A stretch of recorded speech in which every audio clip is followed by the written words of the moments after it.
It's always been an interesting origin for the cemetery in that the graveyard at St Peter's Church just down the hill was filling up and spilling over onto the road.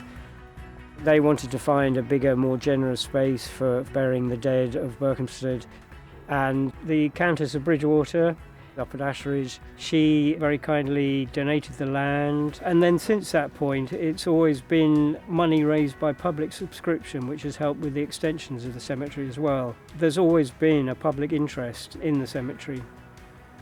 It was a pretty derelict and neglected site. There were walls collapsing, the entrance gate piers were nearly falling over.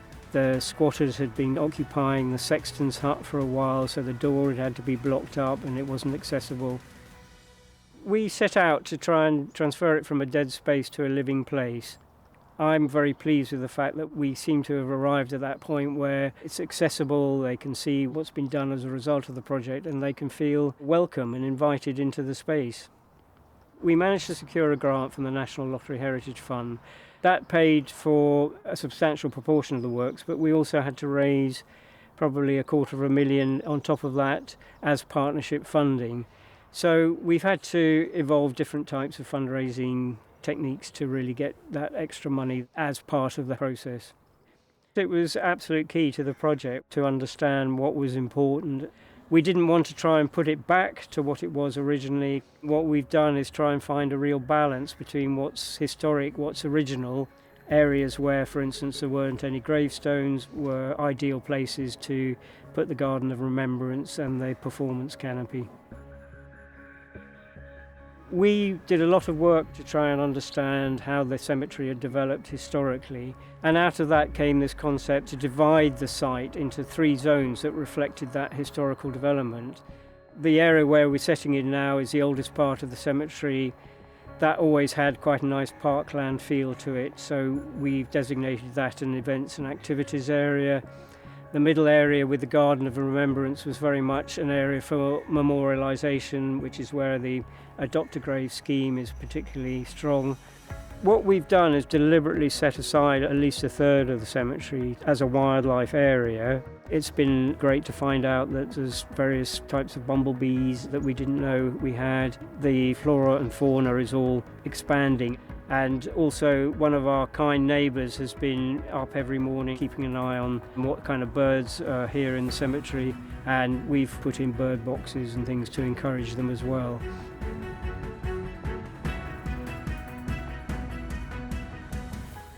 The project itself really fell into 2 parts, and we deliberately did that because the first phase was looking at the conservation of all the elements of the site that had been neglected. And that particular part of the work really required specialists in certain areas like memorial restoration, rebuilding brickwork in lime mortar, etc. We've had quite a range of people with different skills involved. One of the things that happened as a result of the memorial restoration was that we managed to take on a trainee apprentice who lived locally. We also paid for him to do his training at college, and now he's a fully trained memorial mason and does a lot of our restoration work here. One of the key pieces of work was to try and straighten the gate piers at the entrance on Rectory Lane. They were about to topple over. They actually undermined piers completely, brought in bottle jacks and straightened the piers themselves, so they now are all perfectly aligned. The memorial arch was leaning over towards the upper part of the cemetery. The stonework was crumbling, so we replaced some of the stonework, and the inscription had faded as well. So Will Yendall, our apprentice stonemason, he recarved the inscriptions, which now look very crisp and are readable. The sexton's hut is a little building on the boundary of the site which was used by the sexton, and he used to sit in there and drink his tea and smoke his pipe and keep all his tools in there as well. And that had obviously been completely left and abandoned when the graveyard stopped being used as a graveyard in the 1940s. So once we'd opened it up, we used the sexton's hut when we undertake interment of ashes. It's also a nice little space for storytelling, and it also has a small exhibition in it about the project itself. The second phase, which was the landscaping work, we involved a company mainly composed of people who all live locally, but who were just brilliant at landscaping works. 2019-20 winter of that was actually one of the wettest on record. The place looked for a short time like the Somme, and then we were struck with COVID-19 and the site was closed. Works stopped for about a month, but the site itself was closed for probably 10 months. Happily, that didn't affect the timing and the budget of the project, and we completed on time.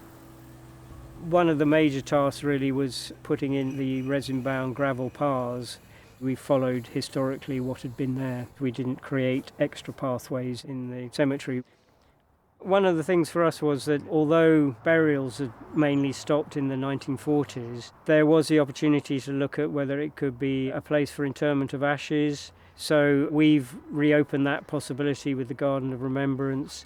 The use of the memorial tiles is a really lovely way for people to come in and commemorate people or commemorate events. It's not just people who've passed away, it's designed to be for living people as well. I think that's a pleasant way of being able to continue the spirit of the cemetery into the future. I think it's true to say that we set out to achieve a whole range of outcomes with the Heritage Lottery funding. There are more things on site than we'd set out to do. We've got a lovely performance canopy for open air events. We've got a nice volunteer retreat where the volunteers can go. One of the nice outcomes of the project has been that families have realised that it's now being looked after, and they now have actually come forward and said, oh, we'd like to restore our memorials, we'd like to restore our graves. So we're kind of growing the interest in the cemetery simply by restoring it. It's a space that opens up all sorts of opportunities for people to come and enjoy. We can do yoga activities, we can do Pilates for art courses, photography courses. We set out to show that cemeteries didn't need to be dead spaces. Actually, perhaps we've been a little bit forgetful about what these spaces are close to the centres of towns. They have this terrific opportunity to be open spaces again, which people can enjoy, and that provides that engagement with the whole town as well.